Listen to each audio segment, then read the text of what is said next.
Magandang araw sa inyo. Sa video series na ito, pag-uusapan natin ang iba't ibang mga impormasyon sa kung ano ang Psychological First Aid o PFA.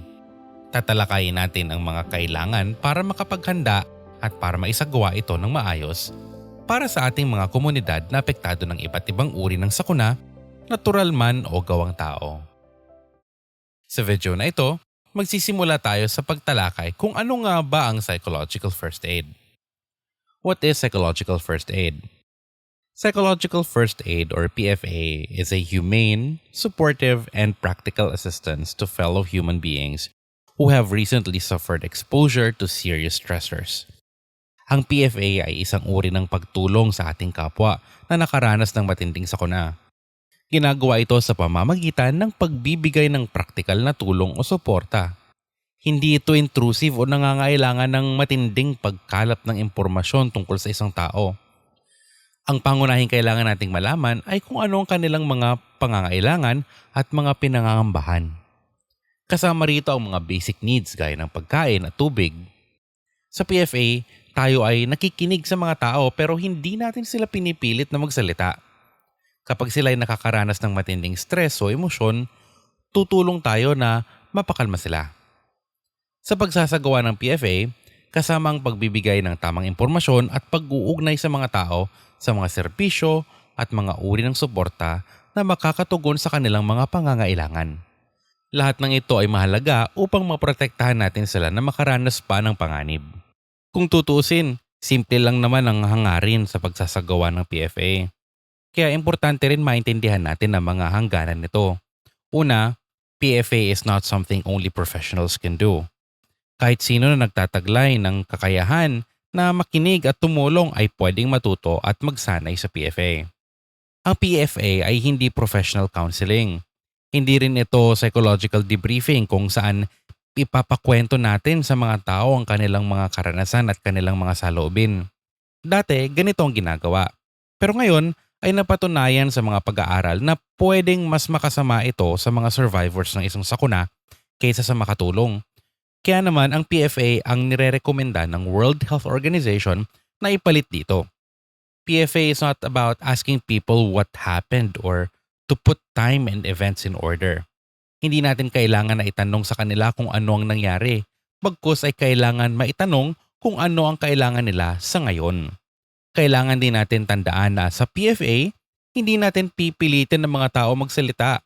Pero kung sila naman ay kusang magkikwento ng kanilang mga nararamdaman at reaksyon sa sakuna, sila ay ating sasamahan at papakinggan. Ang PFA ay kasama sa isang model na tinatawag nating Intervention Pyramid ayon sa Interagency Standing Committee on Mental Health and Psychosocial Support. Sa model o framework na ito, makikita natin kung ano-ano ang mga dapat na intervention ang maibibigay sa mga komunidad na nakakaranas ng sakuna. Sa pinakababa ng pyramid napapaloob ang basic services. Ito ang nasa pinakababa kasi ito ang kailangan ibigay sa lahat ng tao sa komunidad. Kasama sa basic services ang pagkain, tubig, matutulugan at seguridad na kailangan ng lahat. Sa susunod na level, pinapakita na pwedeng karamihan sa mga apektado ng sakuna ay nangangailangan ng mga community at family supports. Sa taas naman nito ang mga focused psychosocial supports na pinabibilangan ng mga basic mental health care and basic emotional and practical support gaya ng PFA. Sa pinakatuktok naman ang mga clinical services. Konti lang sa mga taong apektado ang kadalasan nangangailangan ng mga ito, kaya ito ang nasa tuktok. Ito na ang serbisyo na naisasagawa ng mga mental health professionals. Sa intervention pyramid, nakikita natin na habang tumataas sa pyramid ay paliit na grupo ng tao ang nangangailangan nito. Isa sa mga dahilan nito ay ang pagkakaiba-iba ng ating pag-react sa mga sakuna. Maraming mga factors ang nakaka-impluwensya dito. Kasama rito ang uri ng sakuna at kung gaano kalala ang mga kaganapang kaugnay dito. Malaking factor din yung mga nauna nating karanasan sa mga sakuna. Nakakaapekto rin kung gaano katatag ang suporta na nakukuha natin sa mga tao sa ating paligid gaya ng ating mga kaibigan at kapamilya, ang ating pisikal na kalusugan at ang ating medical o family history.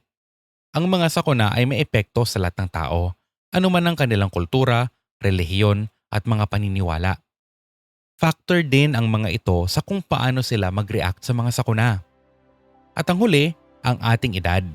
Makikita natin ito lalo na sa mga bata.